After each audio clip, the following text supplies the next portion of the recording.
इस बिहार के लोगों को बाहर जब बिहारी कहा जाता है तो वो सम्मान की बात नहीं लगती। हो रहा है ठोकर बिहारियों को इसलिए खाना पड़ता है कि यहाँ के जो भी नेता मंत्री जो भी है ना वो अपना रोटी सेकने में लगे। हमारे यहाँ 50 कंपनी रहता था, हमारे दिल्ली या बम्बई पुणे महाराष्ट्र क्यों जाता है?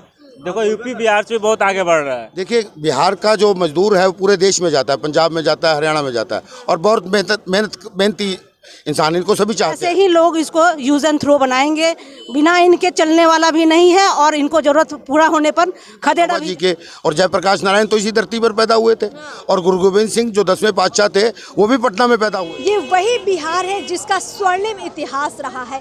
ये वही बिहार है जहाँ से चाणक्य, चंद्रगुप्त मौर्य, महात्मा बुद्ध, महावीर जैसी महान हस्तियाँ निकली और जिसने बिहार को पूरी दुनिया में एक पहचान दिलाई। लेकिन आज इस बिहार की जो पहचान है वो धूमिल हो गई है। इस बिहार में बिहारी कहे जाने पर इस बिहार के लोगों को बाहर जब बिहारी कहा जाता है तो वो सम्मान की बात नहीं लगती है। बिहार की सरकारों ने अभी तक की जितनी भी सरकारें थी क्या ऐसा कर दिया कि बिहारी वर्ड गर्व का ना होकर एक ऐसा वर्ड बन गया है जिसको सुनकर लोगों को बहुत बुरा महसूस होता है। यहाँ के लोगों से बातचीत करते हैं। नमस्कार, मैं अर्पिता और आप देख रहे हैं पब्लिक ओपिनियन। पटना जंक्शन पर तमाम लोग मौजूद हैं, इनसे जानते हैं कि आखिर उनके मन में क्या है, बिहार और बिहारियत कहाँ खो गई है।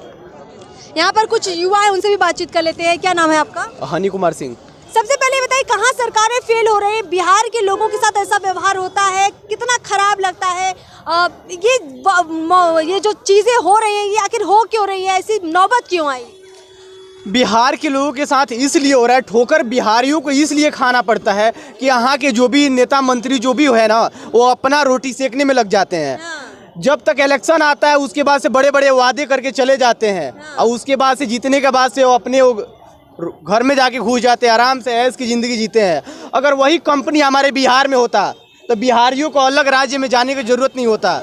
जो अपने घर परिवार छोड़ के दूसरे राज्य में जाते हैं काम करने के लिए, 10-12 हज़ार 20 हज़ार कमाने के लिए अपने बिहार छोड़ के जा रहे हैं और वहाँ जाने के बाद जिल्लत की ज़िंदगी जीना पड़ता है। वहाँ पे लात जूतम खाना होता है। अगर हमारे बिहार में होता अपने परिवार के साथ रह के 8-9 हज़ार की मंथली हम कमाते ना, अपने फैमिली को भी देखते हैं हम। देखिए जहाँ तक हमें जानकारी है बिहार में जो मजदूरी दर है वो बेहद कम है और बाहर थोड़ा ज़्यादा मिलता है। आप क्या नाम है आपका? कौशल पासवान।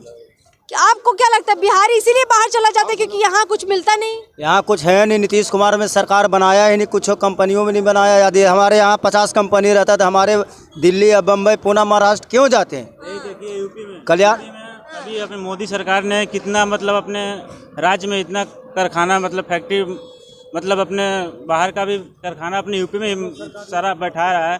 देखो यूपी बिहार से बहुत आगे बढ़ रहा है। मतलब योगी सरकार कारखाने खोल रही है लेकिन बिहार में नहीं खुल रहे हैं। नहीं खुल रहे हैं। यहाँ पे कितना हम लोग जैसा कितना आदमी घूम रहा है, हाँ, न पैसे न कारखाने न काम करने वाले भी कोई नहीं है।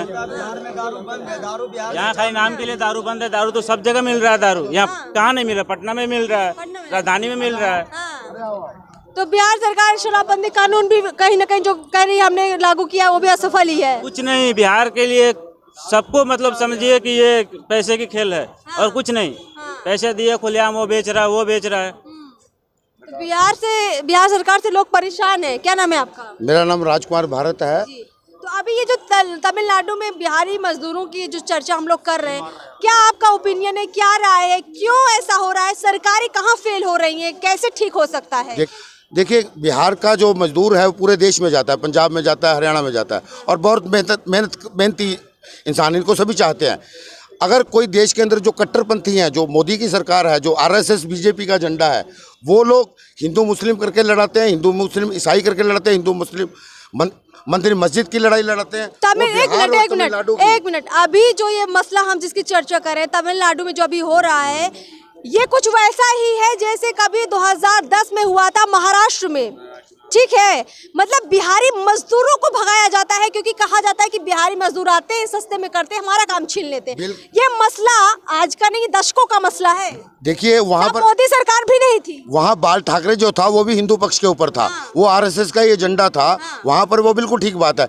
इसी प्रकार से जो इनके पक्ष के लोग हैं, जो आरएसएस और मोदी पक्ष के, और क्या आपको नहीं लगता कि ये सारा मुद्दा इस वजह से क्योंकि लोग गरीब है, लोगों के पास कमाने के लिए सरकार की तरफ से कोई ऐसा साधन नहीं उपलब्ध कराया गया कि लोग इधर उधर भागते हैं और फिर लोगों पर अत्याचार होते हैं। आपको नहीं लगता ये मसला ये ज़्यादा है? बिल्कुल ये सरकारों का है मसला ये, और ये जो जितने सेकुलर हैं, हम देश के सेकुलर जितने भी लोग हैं, गांधी के, विनोबा जी के और जयप्रकाश नारायण तो इसी धरती पर पैदा हुए थे, और गुरु गोविंद सिंह जो 10वें पातशाह थे वो भी पटना में पैदा हुए थे। उन्होंने मानवता की बात की, मोहब्बत की बात की, वही मोहब्बत का पैगाम देने के लिए हम पूरा देश घूम रहे हैं। और जो ऐसी ताकतें हैं, अगर वो बिहारियों को या किसी भी दूसरे क्षेत्रवाद की लड़ाई लड़ेंगे, हम उनका जवाब बखूबी से देंगे, और तमिलनाडु के अंदर भी हम जाएंगे। उसके क्या नाम है आपका? नाम शीलम झा भारती। क्या लगता नहीं आपको, क्या लगता है ये अभी घटना हुआ है, तो मैं यही कर रही हूँ कि पूरे बिहार के जितने भी मजदूर हैं, जहाँ से भी पलायन कराए जाते हैं, जहाँ ज़रूरत होती है बुलाए जाते हैं, जब ज़रूरत होती है क्षेत्रवाद, मुझे ये लगता है केंद्र सरकार और राज्य सरकार, अगर राज्य सरकार में ये निजीकरण का जो मसला भी चल रहा है, जब तक ये बंद नहीं होगा, उस पर प्रतिबंध नहीं लगाया जाएगा, और एकजुट होकर हमारी शक्ति, युवा शक्ति खास करके, अगर वो एकजुट नहीं होगी तो ऐसे ही लोग इसको यूज़ एंड थ्रो बनाएंगे, बिना इनके चलने वाला भी नहीं है, और इनको ज़रूरत पूरा होने पर खदेड़ा भी जाता है। तो मैं यही कहती हूँ कि राज्य सरकार, नीतीश कुमार जी, अगर यहाँ पर बिहार में अगर रोजगार का जो आप साधन उपलब्ध, प्राकृतिक रूप से जो गांव का रोजगार, गांव का उत्पादन, गांव में जो कॉन्सेप्ट है ग्राम स्वराज का, अगर उस पर नहीं होगा तब तक मुझे नहीं लगता कोई समाधान होने वाला है। और इसमें शराबबंदी कर दो या रोजगार का मुद्दा अगर गांव में ही सुलझाया जाए, अगर आप गेहूं उगाते हैं, गांव का कच्चा फसल गांव में ही प्रोडक्शन हो, गांव में ही रोजगार हो, गांव में रोजगार देने की व्यवस्था जब तक नहीं होगा, ये पलायन रोकने की व्यवस्था जब तक नहीं होगी, ऐसे ही हमेशा हर जगह से बेइज्जत होके अपने घर, कोरोना काल हो या मजदूर, जहां भी इस तरह के मुद्दे होते हैं, इस तरह ही पिटे जाएंगे।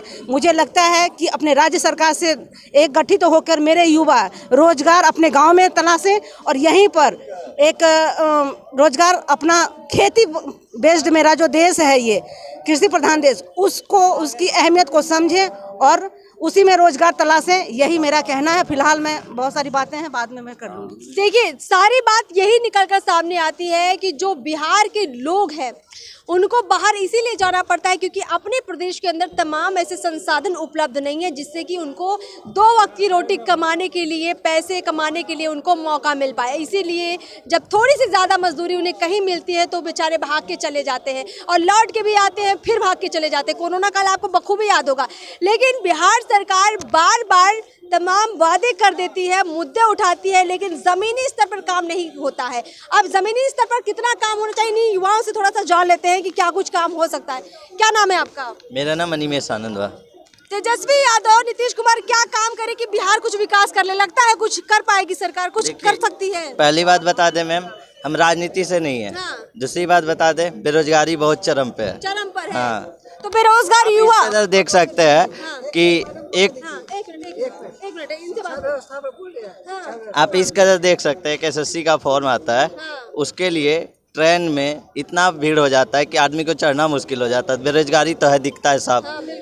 तो इसके लिए सरकार सुधारे, जो भी वैकेंसी निकाल रहा है तो उसको पूरा फाइनल करे, और जैसे उद्योग सब है तो उद्योगपति से मिले, रोड सही करे, तो काहे नहीं बिहार बढ़ेगा, बहुत बढ़ेगा, अच्छे से बढ़ेगा। बिहार में उद्योग, इंडस्ट्रीज बहुत कम है। क्या नाम है आपका? क्या नाम है आपका? मेरा नाम सुरेश कुमार हुआ। शिक्षा व्यवस्था इस बार केंद्रीय शिक्षक पात्रता परीक्षा जिस बार हुई है, बिहार पूरे भारत में हुए, सबसे अधिक इसमें धांधली बिहार में हुई है। बिहार सरकार पूरे सिस्टम में फेल हो रही है, चाहे बात एजुकेशन की हो, चाहे बात रोजगार की हो, चाहे बात किसानों के मुद्दे के हो।